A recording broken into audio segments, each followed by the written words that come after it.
Welcome to this tutorial on how to crochet the half double crochet front and back post ribbing. It's a variation of the half double crochet stitches worked in the front and back post of the stitch on the previous row. Start with a front post half double crochet worked around the post of the stitch on the previous row. Then do a back post half double crochet around the post of the next stitch. In this tutorial, I'm not showing you how to do the front and back post single crochet or going into detail on how you do it, but I have a full tutorial on each of the stitches in a separate video. And then you can see how it looks after a couple of stitches, and we're going to do a couple more. Do a front post half double crochet,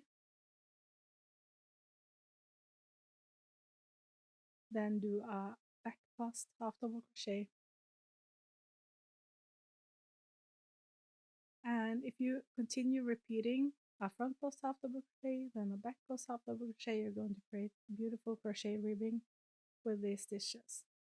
And this is how it looks after a few stitches. Thank you so much for watching this quick tutorial on this crochet ribbing technique.